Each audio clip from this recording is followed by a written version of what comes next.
Hi. Welcome to Someone Else's Movie, the original podcast where an actor, writer, or nebulous industry figure gives a little love to a movie they didn't make. I'm Norm Wilner, senior film writer for Now Magazine, and this is the other thing I do. The Toronto International Film Festival is rolling along this week, and my guest is Kire Paputts, a filmmaker whose credits include the short film Animal Control and the 2015 feature The Rainbow Kid. Kire also directed the documentary The Last Pogo Jumps Again with Colin Brunton, and he's set to present the world premiere of his new feature, The Last Porno Show, tonight, Tuesday, September 10th, at 9 p.m. at the Scotiabank 3. It's a melancholy film about naked people, starring Nathaniel Chadwick as an aspiring actor who inherits his father's porn cinema and winds up drawn into its world. If you can't make it tonight, The Last Porno Show repeats Thursday, September 12th at 9 p.m. at Jackman Hall in the Art Gallery of Ontario, and again on Friday, September 13th at 3:30 p.m. back at the Scotiabank 3. You can find tickets at tiff.net/festival. Perhaps as a challenge, Kire picked Sicilian Vampire, the fourth theatrical feature from Toronto writer, director, producer, and star Frank D'Angelo, who appears in The Last Porno Show as an acting coach. In Sicilian Vampire, D'Angelo casts himself as Sonny Trafficante, a mid-range mobster who develops certain supernatural tendencies after he's bitten by a bat at a weekend retreat with his buddies. Naturally, this leads to complications for both his business and personal lives, and also murder, and the occasional song. Frank D'Angelo is an entity unto himself in the Toronto entertainment scene. Like, literally, he is his own cult. But some people really like his stuff. And Kire picked it, so here we go. This is Someone Else's Movie. I think when talking about Sicilian Vampire, I can't just talk about that without also talking about, I think, the Frank D'Angelo whole cinematic universe. I think for me, that is such a big part of why I gravitate towards Frank and his films. Okay. I think for me, there's so many things about Frank that just, I think, are so intriguing and interesting. A lot of it is, I think, the process of how he makes his movies, I think I've never seen anybody else do before, so I think it's very interesting. And the fact that I think Frank just doesn't really give a shit about anything. He's like, Frank's going to do whatever Frank wants to do. And I think I kind of admire that as well, because I think sometimes we lose a bit of that within the industry. You know, you have so many people telling you what you should be doing, or this is how you make a movie, or how you sell a movie. And Frank is, he doesn't care. He's like, no, this is my fantasy, and this is what is, we're going to do. And so I think, even with myself, I try to take that approach where I try to, be as true to myself as possible and not worry about what other people think or what they, basically telling me how I should or should not make a movie. So I think Sicilian Vampire for me is the peak for me in terms of what I think Frank has accomplished. And not to say that he can't, again, make a movie quite like that, but I think so many things have changed just on the peripheral of what, of Frank's relationship, the idea again of early on he had a bunch more money because, early on his EP was Barry Sherman, right? He's being funded by Barry Sherman. And some of his own, I'm sure, D'Angelo money was going in there as well. But, I think that was a big part of being able to, have a movie like Sicilian Vampire or Red Maple Leaf or any of the early ones before, I guess Barry was, found murdered with his wife, right? Yeah, it's a horrible story, and I have to admit, until I think it was the Bloomberg piece on it, the larger investigation, I didn't really realize that that was the same Barry Sherman, because it never would have occurred to me. Yeah. Isn't Frank quoted in that, too? He is, I vaguely remember they met for lunch in a hotel somewhere, he and the reporter, and D'Angelo is very...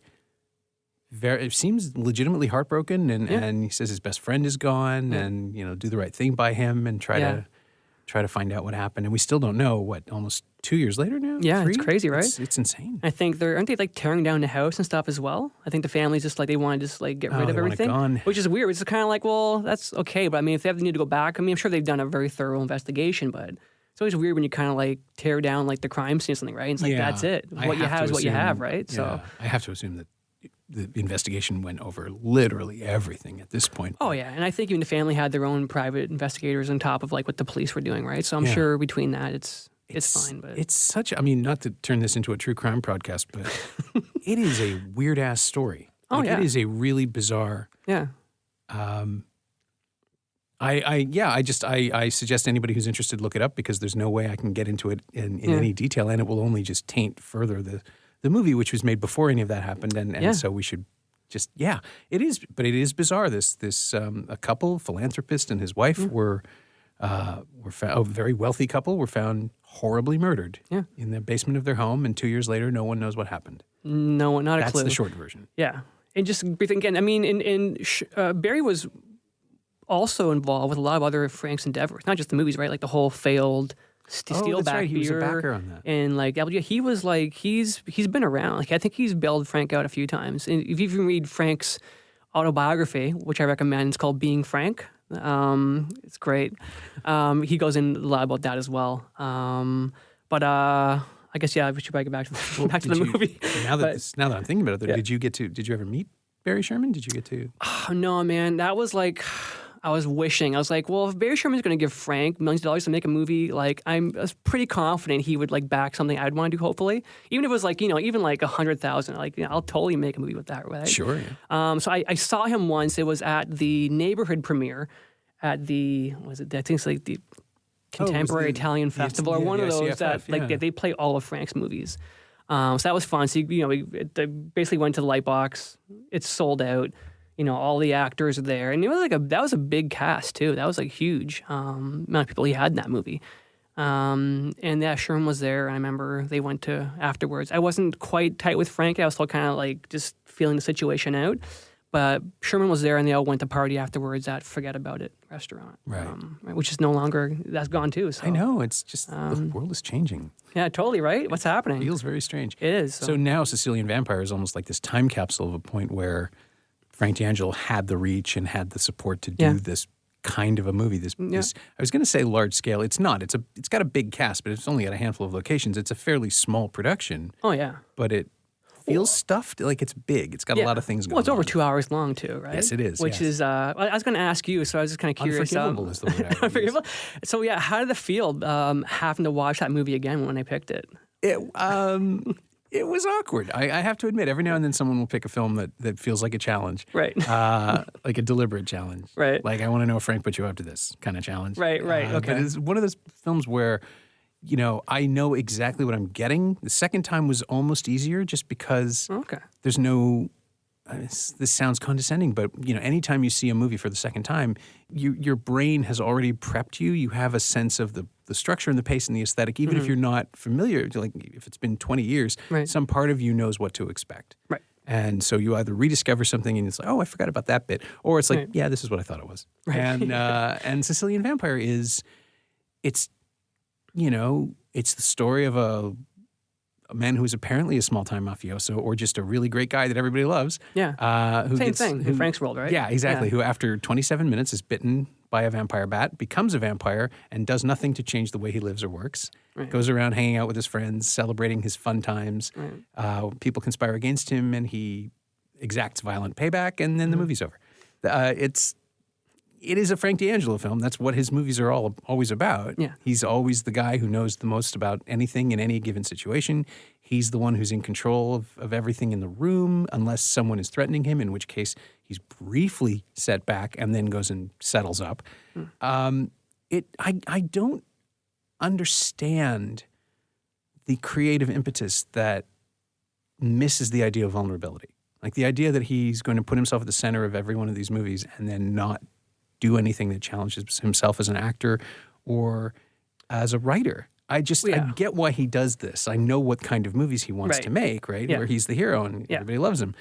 But it's just this weird echo effect where you're making what's ostensibly a horror film with, it's got makeup effects, it's got violence, and still nothing about his style is different. It's still him singing on the soundtrack, other people singing along with him diegetically. Yeah.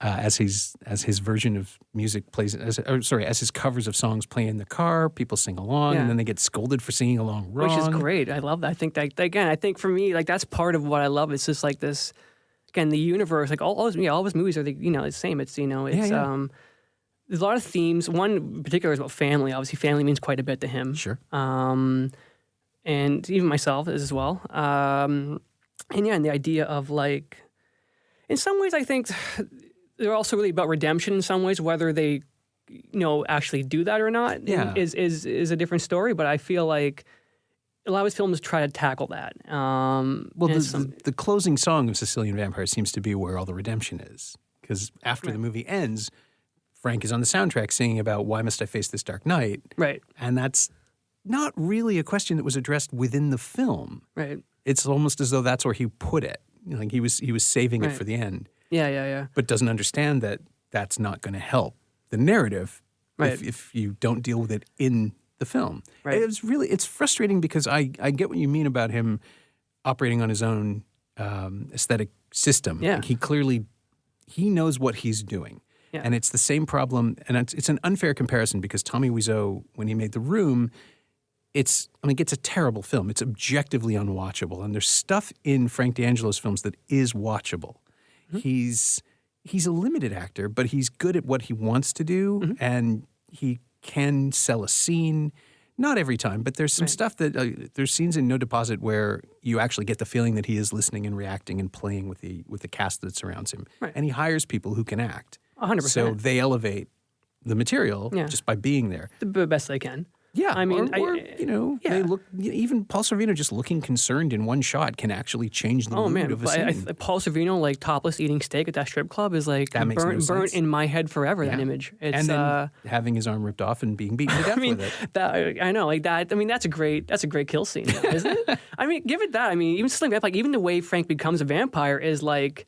I have never seen that before, right? Who would have thought? I don't want to spoil it for me. But I mean, like that's. Go ahead. Should I? Yeah. Well, I mean, we presume that this is going to be this episode for all the Frank fans right here. Well, that's the audience, right? I hope so. But everyone else discovering it, I don't know that you can spoil this movie because it is going to just. It does tell a traditional narrative. It's just slightly different in the way that the pieces are put together. And in this case, it's not, a dark alley with a vampire waiting at the end of it. Right. It's a box of bananas that has a bat sitting in it, right? That leaps jumps at him and bites his neck.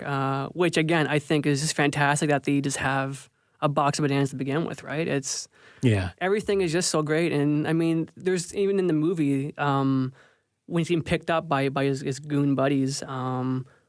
Including Michael Pare, Armand Assante, and the third guy. Tony Nardi, who's a Canadian actor. That was Tony Nardi? Yeah, Tony Nardi's in like all of Frank's movies. Oh. Yeah. God, I didn't recognize him in this one. Tony's been... Well, Michael Pare, too, has been in, I think, every single one except The Joke Thief. Frank's made like 9 movies in like 5 years. Wow. Right? So, I mean, that's something by itself, right? I mean, it's a body of work. Yeah. But just the fact, he gets picked up and Frank talks. There's a shot where he opens the trunk up, and Frank's like, "Why are all these bananas here?" But there's actually they don't show the bananas, right? So again, it's just weird when it shows up later on they're at this like cottage playing cards, which is another great scene because they really fall asleep at the table playing cards, which I think is hilarious, right? Like no one is. Frank has so much control over these people that they can't even be like, Frank, I'm tired, I want to go to bed. Like, no, you're going to keep playing cards until we all fall asleep, right? Yeah. Which I think is fantastic. So is this like sort of a power fantasy on his behalf to be someone who has this much pull over human beings? It might be. I mean, I don't know. I mean, it's a theme that runs through his films. Yeah, it's funny. Like Frank is in his movies. He's either like this really kind of nice, gentle, kind of like not naive, a gentle character, or he's like the baddest motherfucker you have ever seen, right? And it's like that's it. That's all he does, right? Well, I mean, I'm thinking about No Deposit, which was the first time I encountered his stuff, where he plays a guy who just happens to be the fixer that's required, right? During a bank robbery that goes sideways. But he's kind of like the nice guy. He saves the day. He gives the guy his mortgage at the end. He saves the guy's house. He's like a connected sweetheart, but he's also clearly connected. Yeah. But if you watch something like his second film, The Big Fat Stone, where he plays a homeless person, right? There's a whole other side of Frank that I don't think I've seen him quite get back to that. I mean, he's just like, have you seen it? Yeah. What was that? 2014. Yeah, it's the second one. Yeah. It was. Frank tells me it's his favorite movie that he's made, and I can see that. It's like it's probably my second or third favorite as well. It's just because it has a twist ending, which kind of actually I didn't even see coming. So I felt like, bravo, Frank, 1 point for you. So, yeah, and you're right. Actually, it's a performance like unlike any of the other ones he's given. And maybe that's it. He pushed himself and he didn't like it. Maybe, yeah. I mean, I'm not asking you to completely psychoanalyze him, but it's this fascinating question watching these movies is how much of this is intentional and how much of it is instinctual. What does he want to achieve? And does he know what he's doing in the larger scale? Because ultimately, he's telling the same story. He's not making the same movie, but he's telling the same story over and over again. Yeah. And that is, in itself, that is kind of fascinating. Yeah, again, it goes back to the process for me. Like when Frank writes a script, so this is how Frank writes a script. He talks into a recorder until he's done talking. And that's the movie. And I've had to transcribe 3 of Frank's scripts now. And sometimes he'll talk for half an hour. Sometimes he'll talk for an hour.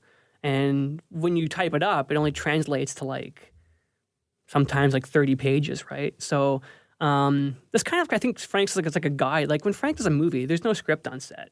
It's just, he kind of goes over the beats with the actors. The actors have the script, but they know right away. It's like, well, this is probably not gonna, this is kind of the feel. Right. Let's just jump in and let's see what happens. And that's kind of like Frank's whole approach is he puts down a rough kind of skeleton when it gets to production because everything is just so, I mean, we're talking about a guy who makes, he shot 2 feature films in 2.5 days, right? Which is unheard of. Yeah. Right? So, I mean, when you have that kind of schedule, a lot of things are going to, you're going to have to just it's run and gun for the most part. And luckily, that's what I was a part of his last 2 films where I basically helped him organize the shoot for, these 2 feature films we shot in 2.5 days.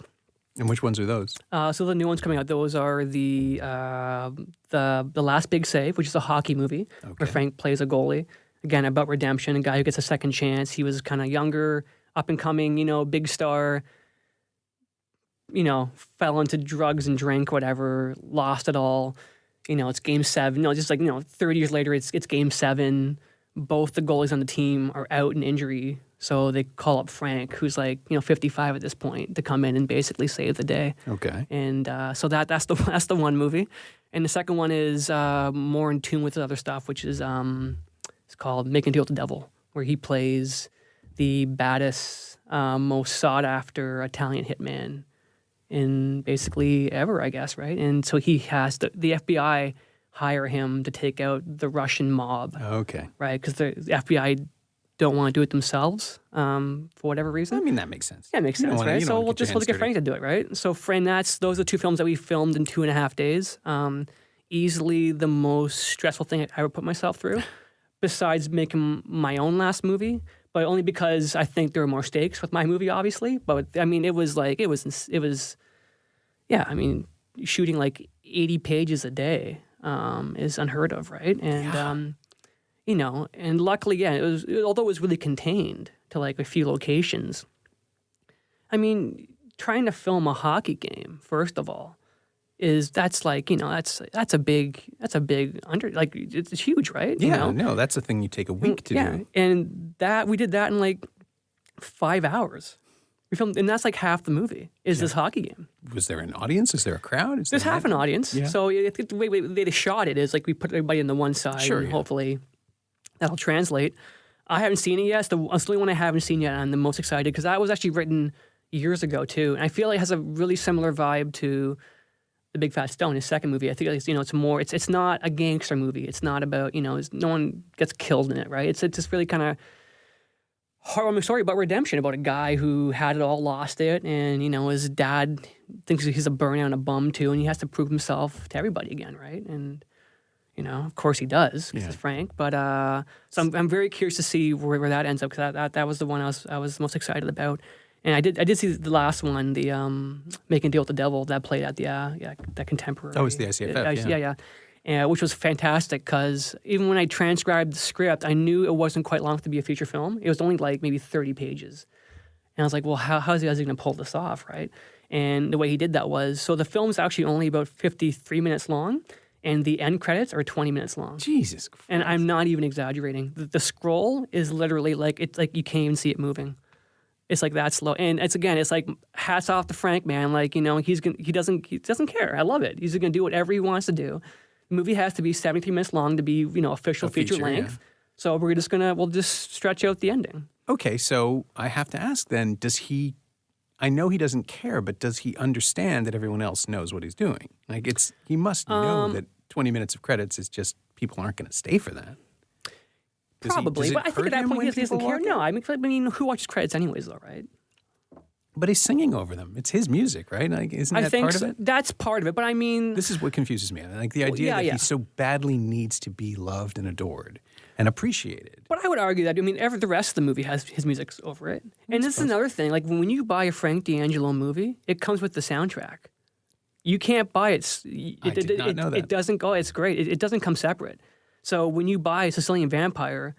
It's a double combo pack. Okay. So all of his movies I have, they all have the soundtracks, which I think, again, is his genius, right? It's like, take both, right? Yeah, it's just putting it into the world. Put it in the world, right? So even if, that's the thing. So I feel like he's not losing out because when people buy it, they're getting both anyways, right? So yeah, I think, again, it's just another piece of, marketing genius by Frank, I think. It's just, again, no one else is doing what Frank is doing. This is true. Right? Yeah, which I think is so, not even in Canada. I could be wrong. I don't, watch a lot of international cinema as much as other people, but I feel like I don't know someone who talks into a recorder for half an hour, one take, and that's the script. There's no revisions. Yeah. Who gets, look at some of the size of these casts. They other than like a Marvel movie, when is the last time you've seen a cast like Sicilian Vampire in like an independent film of that size? I think if you're going to, so I'm the guy who spent the 90s watching direct-to-video movies, so right. I've seen all of these things with just big roundups of actors who are happy to do a couple of days' work on a picture and then just kind of come in and out. Right. God, like the Fallen movies are basically that now. Olympus Has Fallen felt like anything Gary Oldman is in other than the Prestige movies in the last 5 years is going to be one of those movies. Those movies, yeah. Yeah, where it's just like, oh, here's this guy. Yeah. We got Gary Oldman and Morgan Freeman. We got... But I feel like Frank's it's every actor. Like, you've seen the list. It's insane. Sure. From like Robert Downey to like anybody Paul who's a character Sorvino. actor in the 70s and 80s is going to show up now. Yeah. But it's because, as I understand it, it's not very taxing. You come up to Toronto, you spend a couple of days having some decent food, and you shoot a couple of scenes, stand around for a few hours on a set. Margot Kidder was in a few of them. She was my favorite part of all those movies. I think her in No Deposit in particular, she's like the bingo gambling mom who's just like. I actually wrote the character of Julia in my new movie, the Last Porno Show, for Margot Kidder. Oh. But I didn't have any money to even go union, never mind really get her. But it's too bad because I thought I fell in love with her again watching all those Frank movies, and I thought she would have been perfect. She just had that, just that feel, and just like someone who's been, I think, through so much, and you just see it. You don't have to do much. You just know. You need to look at her. She's like, she's this person who's been through some crazy shit and just, has no problem kind of just, going with it. So yeah, well, when you see Sorvino show up in Sicilian Vampire, or James Caan, or the ailing presence of Robert Loggia, who I'm pretty sure literally phoned in half his role because he was very ill. Oh yeah. Or like Davi's there, Nicholas Campbell's in there. No, Art Hindle. Oh my God, yes, you're right. It's Art Hindle. Art Hindle and Eric Roberts are paired. Yeah, the cop duo, which is like a great. Where else would you're going to see a movie with Eric Roberts and Art Hindle, just kind of like riffing. It's nice that they're working. It really is. I don't mean that disrespectfully. Yeah. I think it's Fred Olen Ray had a thing about that 30 years ago when he was making a movie called The Phantom Empire, which he shot on the set of another project because he had a couple of extra days. Yeah. And Buster Crabbe was in it because he said, he brought the film to the Beef Festival in Toronto in '88, which is when I saw it and when I met him. And he said, it's like, if I can get Buster Crabbe and work with somebody I love and who's going to have stories and just hang out with him for a couple of days and we get a movie out of it, why wouldn't I do that? Totally. And he's not wrong. Like, the impulse is there. Yeah. But at the same time, it's not like these roles are terribly challenging. Like, nobody sees this as an Oscar bid or a Canadian Screen Award bid. Yeah. They're here to do the work. Yeah.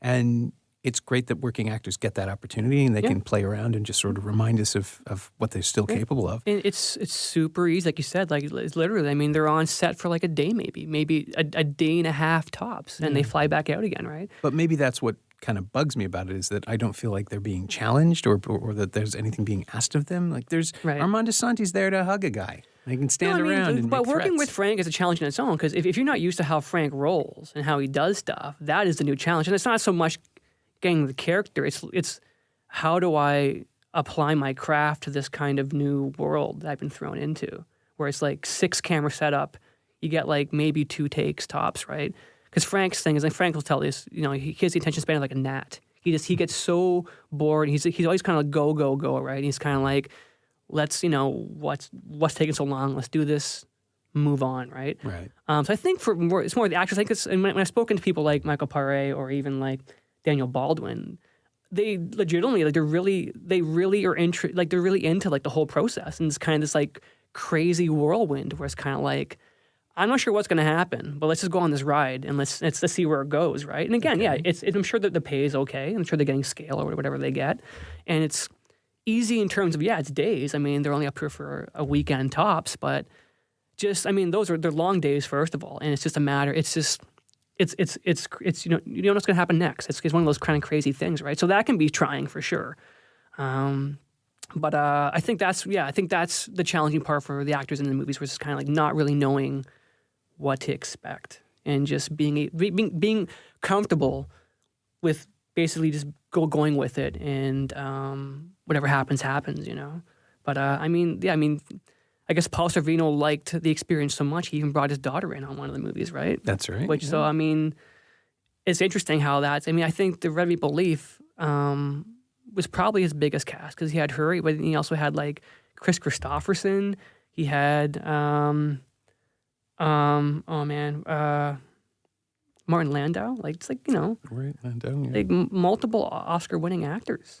Sure. In these films now, right? And right, but I mean, and again, this is where it gets weird, because like they're clearly not working a lot right now, and it's nice to get a gig. I guess so. But in the olden days, in the old straight-to-video days, what you did was you hired one Oscar-winning actor, or someone you could say, like Sally Kirkland never lacked for work, because she was constantly doing a day on something. Right. She would show up in 12 movies a month. Yeah. And that was how you got the Academy Award. I don't know, did she win or did she just get a nomination? But like the banner would be on the box, and you could put the Oscar symbol up there, and everybody loved that. And it was just an easy way to get your movie financed in advance. Frank doesn't have that issue. Right. But that was the old way. You would package the film, you would sell it, and it would be in profit before you ever shot a foot of film.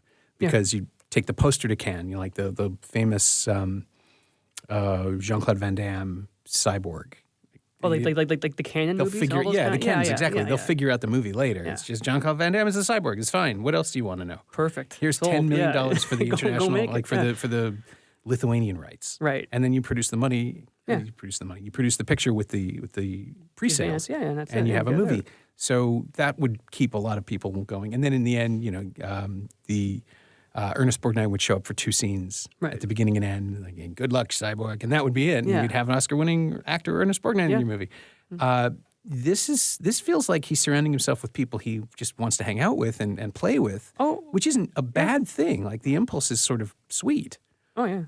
But again, like, they're just there to sit and watch him do stuff. I just find it a little distracting. Like, for somebody who has no attention span, his movies are really long and really slow. Not the recent ones. No? Well, like I said, right? He barely that's made true, 50. 73 minutes. It's even like I know I was speaking to some of the actors. The Joke Thief, which was the first movie after Barry Sherman had passed away. It's shorter, and I wasn't a part of the process, but I heard the script was only like 10 pages, and there would be like these things where it'd be like, you'd have a scene, and it would say like, scene will come later, or add scene here. Right. So I remember speaking to, I forget her name now. She plays like the love interest. She was the actress from Big Comfy Couch. Remember that show? It was like a kid show back in the day. Oh yeah. Anyway, so she's in that movie, and she was going on about how she got the script. It's like 10 pages long. It's kind of like, most of it was just basically like add scene here, do this here. And I was like, so just kind of like not just going with it, right? Right. And I guess it would be a challenge to an actor, like in terms of not knowing what you're doing until you show up. And even on the day, like things change all the time, right? With Frank, Frank has a new idea or he wants to go somewhere with it. You got to be ready to adapt. And I think, luckily, like for me, again, it was very stressful because I was new to Frank's process. I had an idea what he did. I remember even early on talking to some of the crew, because this crew are like dedicated, man. Like, they've been with him since like the beginning. So they know exactly what to expect. They're kind of like one step ahead in some ways, like, just ready to go, have all 6 cameras pretty much where they won't think Frank wants something. Right. They just go. And there's me kind of running around, thinking I know how to make movies and not having a clue. Because, I could build a whole schedule for Frank in terms of, okay, well, this makes sense. Maybe we should do all these scenes here first and then go here. But, Frank's just going to do whatever Frank wants to do. Frank's like, no, I want to do it this way. And, you can't argue because it's his movie, right? It's literally, it's his money and it is what it is, right? And so the biggest lesson I learned working with Frank on his stuff, at least, was just let him do whatever he wants to do and, and just try to put out the fires as they come, Right. Don't get too far ahead because it's not going to stay that way. It's basically what I learned. So was this transition into his world? Were you a fan beforehand? Did you seek this out? For sure, I definitely seeked it out. I think even just watching the show, the Being Frank show on CHCH on Fridays, like, well, what is this, right? Like, It's a show where basically the host just talks at the guests, right? And I'm kind of like, oh, okay. And it's again such a weird, and again, like everything. Even the commercials are just trailers for his movies or they're ads for Cheetah or whatever, right? I'm like, well, this is genius. The guy's just it's his whole world, right? Everything is just one thing. And I loved it. I fell in love with who is this person. I wanted to know more. And of course, Real Gangsters came out and things like that. And I just I was like, well, this is exactly what's up my alley. And so I wrote the teacher part in Last Porno Show for Frank, and I reached out to him on Facebook or something. Like, hey, huge fan. Had this really nice email, like, I'd love for you to do this. I think you're right for the character. I really sucked out to him. And not even like I really had to. Like, I am a big fan of Frank. I think Frank is like, I consider Frank one of my top 3 Canadian filmmakers of all time. Okay. Yeah. So that's a good look. Who were the others? So it would be David Cronenberg, okay, Alan King, and Frank D'Angelo would be in my top 3. I am not seeing I'm seeing a Venn diagram, and they're all like separate moons. Yeah, that's good. That's great, I think, though, right? That's King, okay. Yeah, King and Cronenberg have some aesthetic overlap, I would say. Like, the Cronenberg's early films almost look like documentaries because of the way they were shot. Yeah. And okay, so. So, go ahead, keep going. Yeah. No, I'm just trying to figure it out. Like, D'Angelo isn't working in any kind of realist aesthetic, right? Like, he's making movies that are set in an alternate universe. Yeah. Where he is on the radio and it doesn't matter and like all this stuff. Like, it's exactly what you were saying about the Being Frank show. Like, we're seeing a transmission from his unconscious. Yeah. Because he's putting out exactly what he wants to, but he can't make us see it the way he sees it. So we're seeing that disconnect, I think, is the thing that's the most fascinating about his movies to me. Because Sicilian Vampire, for example, does not have any traditional vampire imagery, like none. But it all makes sense to him. Right. The bat, it's not a vampire. He got the fangs. He did the transformation scene. Sort of, but it's not. I know. Yeah. But you know what I mean? Like, it's not conventional and it's not recognizable, but we absolutely believe that it makes sense to him. Like, I know the movie thinks it knows what it's doing. Yeah. Well, this is the thing, I think, again, to get back to those 3 directors. I think I am really drawn to filmmakers where you really feel like their stamp. You feel like, this is my movie. Right. And I think, with Frank D'Angelo, like, within the first 10 seconds of a Frank D'Angelo movie, you're watching a Frank D'Angelo movie. And I don't think you can say that about a lot of other filmmakers. Okay. And I think that again, that's just what I'm drawn to. And I feel like, also, with Frank, if you look at his whole body of work, again, the universe, it's all kind of like, it all kind of makes sense together. And I find also, watching Frank's movies, I learned so much about who he is as a person, as a filmmaker, like, what his thought process is, how he views the world. And I find that stuff I love just, learning about people and just like, characters and like what's behind their drive or like what is it that makes them obviously have a different reality than myself. And I think that's fascinating. I think with Frank, you get that. Like, he's operating, again, on his own kind of version of reality, but it's his reality. And I think it's, although sometimes I don't necessarily see it that way, like personally, I don't, we're different people, but I feel like it's just interesting that he is so true to who he is. And he's spent 9 movies now, basically, conveying that still. And I feel like every time I watch another Frank Ocean movie, I get a bit more of who this person is. And I love that about filmmakers, when you can get a really good sense of, who they are, whether it's, told that way, or whether it's through something that's more, I guess, I guess considered more like a, traditional, conventional, good film. So yeah. I mean, it is undoubtedly, and I've already said this. He's making the movies. He's making exactly the movies he wants to make. Yeah. I don't doubt that. There is, creative control from beginning to end. He's doing precisely what he wants to do. Mm-hmm.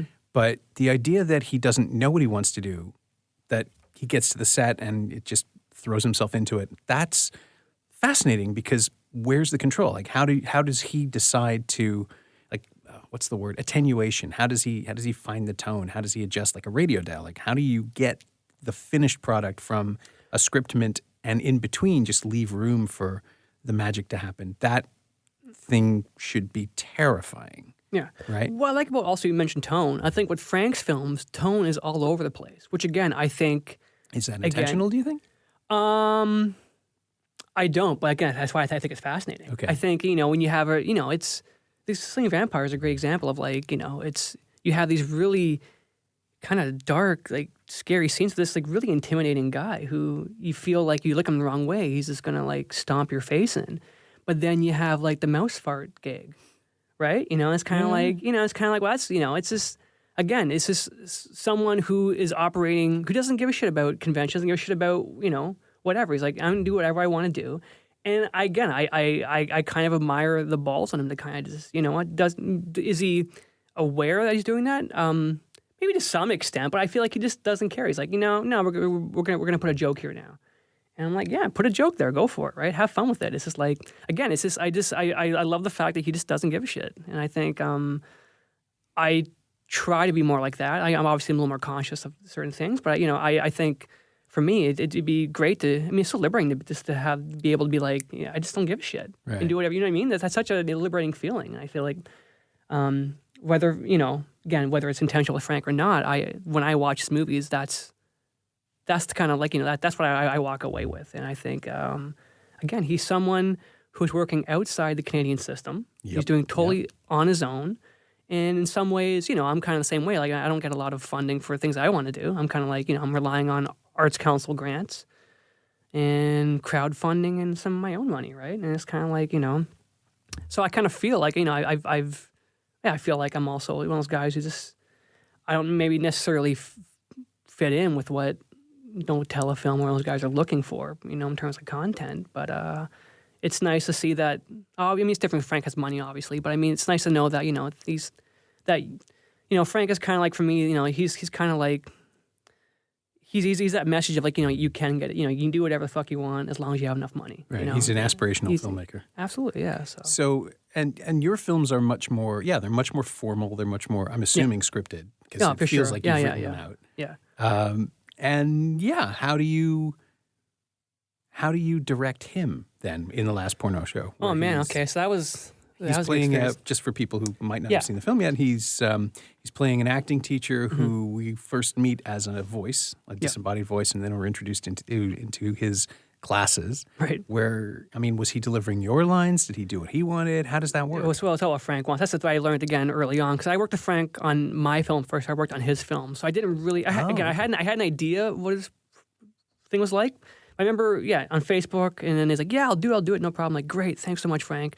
And then I remember it was a week before we went to camera, his father passed away. Ooh. I was like, fuck. No. It was I felt bad for Frank. And I feel like, well, Frank's obviously, he's going to be too busy dealing with his father's death. He won't have time for this. And so I was trying to prepare for hey, who do I get now? And then I remember I get a call the day before he's supposed to show up. And he's in his car. He's like, so when are we filming this thing? I'm like, what? He's like, I'm like, well, I told you we're filming tomorrow. It's like, oh yeah, okay, what? And I gave him like the details and stuff. And he's like, yeah, well, I have to pop by the cemetery with my mom, quick to take her to see my dad, and then I'll come afterwards. Oh man. I'm like, oh shit. I'm like, oh okay, Frank, that's really nice of you. I appreciate that, right? So I'm like, because I was like, again, I was expecting, it was just, he wasn't going to show up, and then he showed up. So let's give you an example. So we were about 2 hours behind that day before Frank showed up, and then when he left, we were 3 hours ahead. That's how quick Frank, because Frank is like, again, Frank he didn't read my script, even though I gave him just his lines as well. Basically, we kind of talked about it over the phone. We're like, yeah, so you're the acting teacher, it's important, you're a method acting teacher, you got to talk about method acting and all stuff. He's like, yeah, I got it. And when he showed up, Frank just did whatever Frank wanted to do. And that's actually one of the reasons why we had to do the voiceover later, because there are certain things that just weren't being tied together, that were written, that I'd written, spent, months trying to get, the script perfect. Right. And he shows up and, and again, like my crew, no one really knew who Frank was either. Like, I was the only one of the guys who, like, really knew what to expect. And they're like, what the fuck is going on here? Who is this guy? Because Frank, again, it's like 1 or 2 takes. And he'd be like, okay, do we get it? Are we good? Right? And again, Frank's used to, like, 6 cameras. I'm like, well, Frank, we have barely 1 camera. We have to do it again from this other angle now, right? And he was, again, he was super nice to me. Like, you could tell he was getting really impatient, but he kept his cool. He didn't yell at me or anything. He was really nice. And again, he came out and did it for free, right? So, I mean, it's, nice of him to do that. Sure. And, but yeah, so basically, I would try to give Frank direction, be like, okay, well, maybe try to mention the word method acting this time when you're talking to the actors and stuff, right? And so he would take some direction, but at the end of the day, at one point I remember him just kind of like starting to direct the other actors. Like, when I say this fucking thing to you, you go and you do this then, right? And because basically, which is fine, like whatever. And then I take the actors and be like, well, just kind of do what I told you, but just listen to Frank, right? And it's funny because Frank was only there maybe for only like 4 hours. And by the last scene, he's like, hey, I'm gonna wear my coat for this scene. I'm like, oh, okay, sure. You can wear your coat for this scene, Frank. And I remember it's only because as soon as I said we're wrapped, he just walked out. He didn't have to put on his jacket. He was ready to go. It was just like he was just getting ready to leave. And I was like, perfect, right? And Frank's going to hate me because that scene got cut out of the movie. Not because of him. It's probably actually his best scene. It's just one of those things, he's running out of time, right? Yeah. Unlike a Frank movie where Frank doesn't cut any scenes out. Right? That is clear. Yeah, it's just like everything Frank shoots is going in the film, right? So I'm curious to see how he might not even remember actually. So who knows? But working with Frank was a trip. So basically, but then when we started to edit it, we're like, oh, okay, Frank gave us a little bit of what we needed, but this isn't going to quite work. So I had to go back and basically rewrite. I had to write all that voiceover that. Which I think kind of works. I kind of liked it. I kind of liked how that went. Well, it doesn't feel like it sticks out or anything. It feels organic. No, it feels organic. Yeah, I like the idea. Like there's this actor listening to like Frank's voice in his head, right? And Frank kind of becomes the narrator at one point. It kind of goes from the headphones to like his head, right? Which is kind of interesting. So Frank becomes the narrator of my movie, which I think is fantastic. So it's sometimes those like small, it's a small thing that it kind of went wrong, but I think it ended up helping the movie in the long run. So. But working with Frank was like, it's quick, it's dirty, and I think if you know what you're going into when you're working with Frank, it's fine.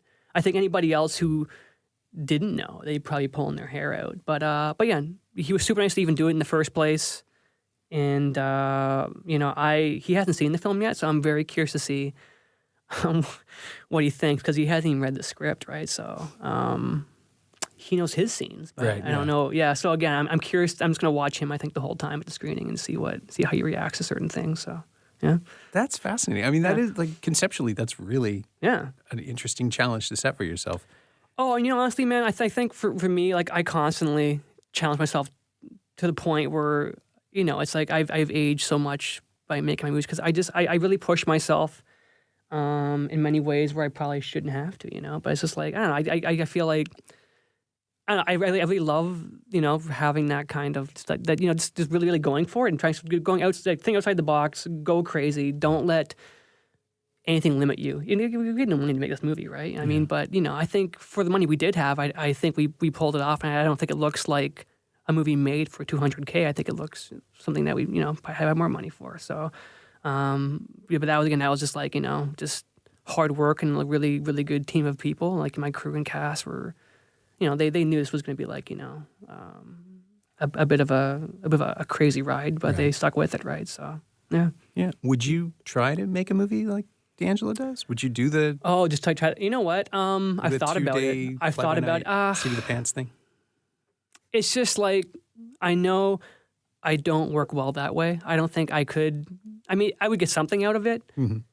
I think I like to take my time. Like, so many indie films too, or like, they shoot over like 16 days is like a luxury now. Yeah. And for me, like, I can't make a movie in 16 days. That's insane. Like, just personally, like, luckily we had 22 on this day, and people are like, you had 22 days on an indie movie? And like, yeah, man. But it's like, I know, like, films suffer, right? When you're rushing through stuff, things get lost, and there's no time to really kind of explore and kind of find new things and just, have fun. Part of me is like, obviously I go into my movies with like a clear idea of certain things I want, but I'm very open to like, something comes along, working again with people like, Frank, or even like a lot of like, first-time actors in this film, just kind of figuring out what are their strengths, and sometimes you don't even know until you're rolling, and then adapting to that and working with that, and how do we make this the best it can be now, right? So even with Frank, it's like it was crazy, and but I learned how to work with him and get him to do what I needed, and then later on, we did the voiceover, and it all kind of came together. But I think for me, that's one of the funnest parts, is kind of really, really pushing yourself into crazy places, and it's kind of like, a lot of it's luck, obviously, that it comes together, right? I think I've been very lucky with most of my movies in terms of just getting them done and getting them out there, because there's so many times where things have gone wrong. And though, it's like one of those things you can plan as much as you want, but something always comes up that's out of your control, Like even with this film, like we filmed at what's called, I think they're calling it the Grand Girard now. Oh yeah, the projection booth, the former projection booth, yeah, which wasn't being used when we filmed there. Again, I had no money, so it was the only place I could film. And it's kind of good. It's run down. It kind of fit perfectly with the idea of like a porno theater. Oh, right? no, it absolutely looks like that. Right, yeah. I went in once and I recognized 5 years later, it's like those are the same seats. That screen looks... It made me think of the Metro, the old Metro. Yeah, well, obviously that was a big inspiration for sure, right? Even some of the inside decor was like taken from the Metro and stuff. We kind of tried to mirror that a bit. Yeah, for sure. But even that cinema, again, it's not being used. And as like our maybe like... I remember the first day the art team goes in to kind of start painting and do stuff. The guy had just sprayed the day before, and it was like the fumes were crazy. Like my crew had to wear masks and finding all these dead rats everywhere and stuff from the fumigation. Oof. Yeah, and then when we finally got into the film, it was like maybe our second day in. All of a sudden, the crew and cast, a bunch of them were complaining about getting bites, like bug bites. Mm-hmm. I'm like, oh, fuck, right now, like, what do we do now, right? I didn't have the time or money to shut down production. And so I call the guy who owns the place. And he's like, well, my place is clean. If there's bugs here, you guys brought them in. It was like one of those kind of deals. Right. I was like, you piece of shit. So then like I had to basically call a fumigator myself overnight to come and fumigate again. And he came in, he couldn't find bed bugs. He thought it was just maybe fleas from all the dead rats that were lying around. Oh, yeah. Right? So luckily that was the end of that. But it's like things like that, right? We just kind of like unexpected, cost of paying a guy to come fumigate a theater, a location it's not my location, right? Yeah, it's location, exactly. Right? But I'm gonna argue with the guy and then lose location, and I lose the movie. So it's like one of those crazy things that's kind of like come up, right? You don't expect, and you got to roll with, right? But there's a million of those kind of things on the film. Again, it was. I've definitely aged quite a bit more than I probably should have. But yeah. If you shoot in 2 days, you probably don't have time to deal with any of this stuff. You don't. Blow right through it. You blow right through it, yeah. Although you'll see your actors like swelling up with the bites and things in real time in the footage. That's it, right? Yeah, I kind of like the challenge. They do these 24-hour short film challenges or 48-hour short film challenges. Those things seem kind of achievable. Mm-hmm. You'll have an idea going in, you flesh it out, you shoot it. 2 days is okay to make a 10-minute short. Sure. A feature film, though, melts my brain. Just the idea. Like Lynn Shelton was talking about Sword of Trust, or a film with Mark Maron and Michaela Watkins and Jillian Bell. It was out last month. I was listening to her DGA podcast, and she said she shot it in 12 days. I'm like, is that a typo? Did you mean to say 21? Yeah. Because it's all talking and sitting and physical location. Yeah. Like, it's a great little movie, but it's just, again, terrifying to me that you would start and finish something in that window of time. 22 days sounds like a luxury. Oh yeah. Again, I couldn't imagine doing something even like on 16 days. I think it's you just lose so much of the magic, I think. And I think even getting back to the Frank thing, so we did two films in 2.5 days. Yep. So the first 2 days were like 80 pages each. The last day, 1.5 pages. And why? Because that's what Frank wanted. What was the 1.5 pages? Well, I mean, it was the big finale scene of Making a Deal with the Devil, where Frank kind of goes after the Russian mobsters. So an action scene, basically, like something that would be more complicated. Action's using that word loosely. I mean, it's a death scene. Okay. I'll say that. It's pretty good. You get to see Daniel Baldwin do his best Russian impression. Sure. And so, but of course, I had scheduled way more stuff. I'm like, well, let's try to even it out a bit, right? Let's try to make things a bit lighter for us and the crew for these first 2 days. And Frank was like, nope, we're just shooting the kill scene. That's it. I was like, all right, let's see what happens, right? And again, I mean, it as much as it was stressful for me, it came together enough. I mean, I think Frank's really happy with the end products. So, I mean, I guess I did my job, right? As long as he's happy, then that's all that matters, right? And again, I can't wait to see the hockey one. I think that's going to be a treat for anybody who's a Frank fan. Yeah. So it's all just about having faith that you'll land it, that you'll find your way through this tiny little window. That's it. And I think as long as you keep that, and as long as I think, again, we're all in the same boat. The crew, we're all like, we know how intense this is, how crazy this is, but we'll get through it. And I remember even early on, all the crew were trying to really prep me. They're like, man, you have no idea what's ahead, right? I'm like, oh, I have a pretty good idea. And they're like, I'd be very surprised if you had an idea what was ahead. And then they were right. Like I had an idea, but once we were in it, it was a whole other ball game. And but honestly, and everybody was super cool, man. All the actors, like Danny Aiello's in both movies. He's probably the biggest celebrity. Super nice guy. As much as shit was going crazy, he was always really cool, calm and collected, and would talk me off the ledge or other people. And he was just, and even Michael Paré, and Daniel Baldwin, who'd been with Frank forever. Same thing. They were super chill, super nice guys who'd been through it before, man. And they were so they were there. You could talk to them and they would kind of help guide you through. You know what, man, we're gonna get through this. I'm like, you say so, right? So we'll see, right? But, there's something really sweet about these veteran actors doing that to a new person, just helping out the new guy. Yeah, because you hear all these horror stories about older actors who are just dicks to people and stuff, right? And man, because I think everybody knows we're in this together. So if one domino, falls off the track a bit, then the whole thing's just gonna fall apart, right? So we have to be together. We have to be like a family and make this thing keep going. And as much as it was, an intense ride, it definitely felt like that for sure. I felt, it's like any film, you kind of, you spend a good month or so with the crew of people, and you kind of feel you learn about each other so much, you kind of feel like a family, right? And then when you go off, do other projects, that kind of goes away, right? But it was only 2.5 days, but man, I felt like some of those people were you felt like you knew them for forever because you're kind of in this, I'm sure it's going to Vietnam or something. Yeah, I was going to say, it's foxhole syndrome. Yeah, totally, right? Yeah, it was just you've seen some crazy shit, and it's just going to bond you guys together through that. And I thought, I think that's been really cool. And Frank, I've actually just finished doing 2 new transcriptions of Frank's 2 new scripts that he wants to get going. So we'll see if those get made. I hope they do. Yeah, so they'll shoot next week, I guess. Hopefully, yeah. I mean, how fast is his production process? I mean, you said one of the scripts had been around for a while. Yeah. Yeah. So is he I just probably came on now of fast tracking something? He just picks a day, and that's when it's we build towards what those days are, and it happens. There was definitely meetings. We would all go to Mama D's and eat, food, and Frank would just basically tell us what we need to do before the next meeting.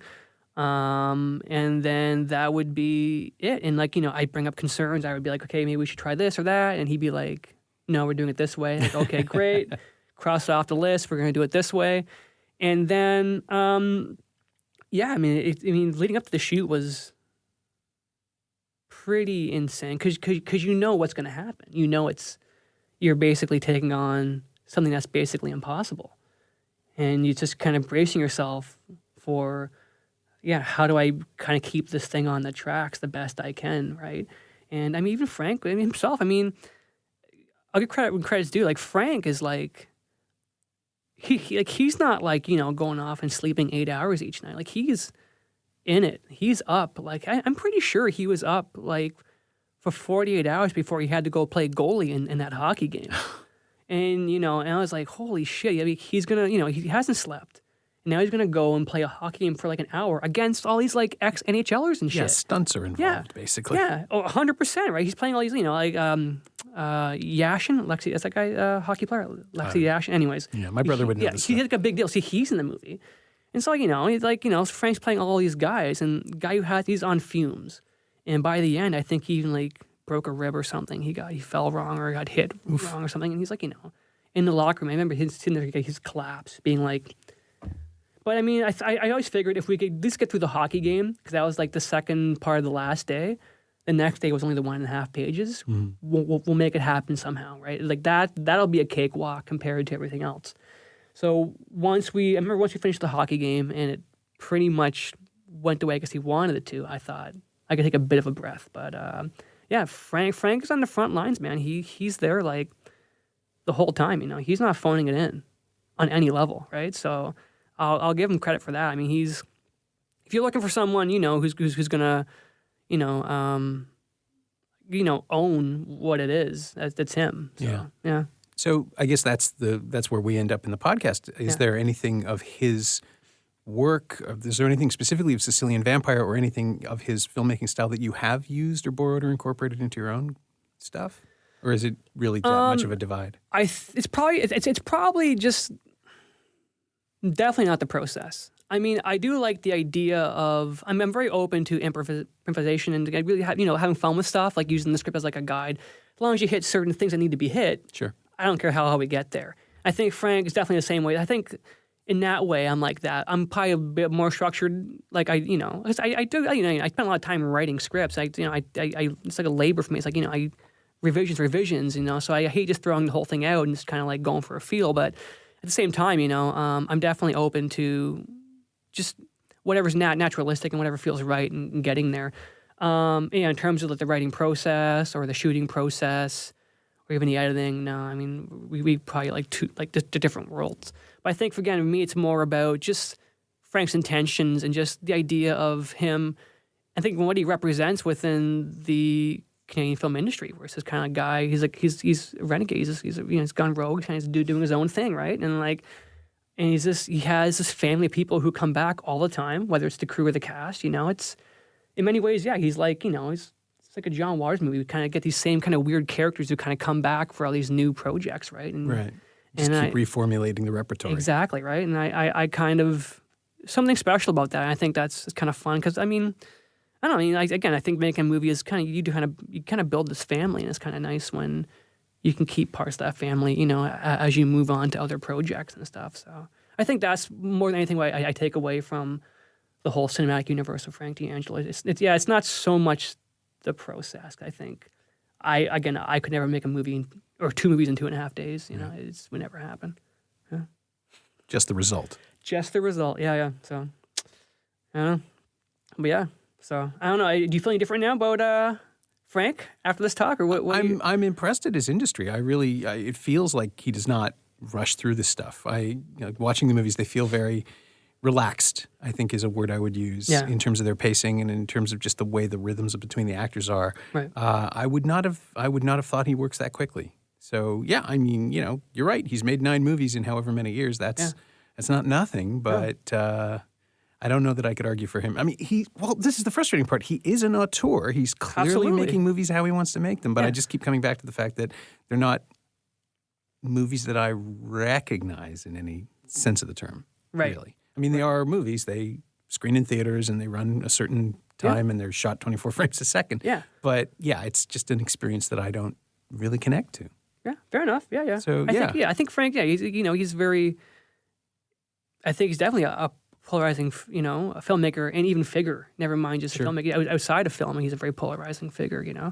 I mean, you just go on Twitter and and people, well, just they have it out for him, right? And I get that. I mean, there is a whole breed of film Twitter that is dedicated to, I feel like, the ironic appreciation of him, and I don't get that either. I don't enjoy things ironically. I enjoy things that I enjoy. I just, the idea of hating something for fun has never, like the hate watch has never done anything for me. I'm just, I don't know, life's too short. I'd rather watch something I actually enjoy. If I hate something, I'm not going to go back to it and watch it again. Mm-hmm. So I don't feel, I don't know that I hate his movies.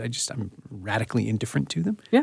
But his personal reputation he's DM'd me insults a couple of times because I haven't liked his movies. And then he's blocked me and deleted the messages. But it's like, dude, come on. Yeah. I get it. He's a volatile personality. Yeah. Doesn't really affect my feelings of his work. Plenty of directors are volatile personalities. Of course, yeah. And I think maybe social media is not his best performative mode. But he wants to do the things he wants to do, and no one is stopping him. So here you go, yeah. Yeah, I think Frank's that lesson of, if you have enough money, you can do whatever you want for the most part, right? Which is makes you want to make more money. Yeah, I was going to say make more movies. We want that too. But well, hopefully, which would translate to movies. With great financing comes no responsibility. Absolutely, yeah. My thanks to Kire Paputts, who will be introducing the world premiere of his new feature, The Last Porno Show, tonight, Tuesday, September 10th, at 9 p.m. at the Scotiabank 3. Frank D'Angelo will probably be there too. The movie screens again Thursday, September 12th at 9 p.m. at Jackman Hall in the Art Gallery of Ontario, and once more on Friday, September 13th at 3:30 p.m. back at the Scotiabank 3. You can find Kire on Twitter at kpaputts, all one word, KPAPUTTS, and you can find Sicilian Vampire on Blu-ray and DVD at frankdangelo.ca/store. It's even autographed. It's also available on iTunes and Google Play. As always, you can find me on Twitter at Norm Wilner and elsewhere on the internet at nowtoronto.com. You can also find this podcast on Twitter at Semcast, SEMcast, and on the web at someoneelsesmovie.com. If you feel like leaving a review on Apple Podcasts or Google Podcasts or wherever you enjoy the show, that would be greatly appreciated. Every little bit helps. It truly does. And check out the other shows on the Frequency Podcast Network. There's plenty of good stuff happening there, and I don't have time to listen to it because of the festival, but, let me know if you hear something good this week. That's what Twitter is for. Thanks for your support, and thanks for listening. See you next week, when I'll have had some sleep.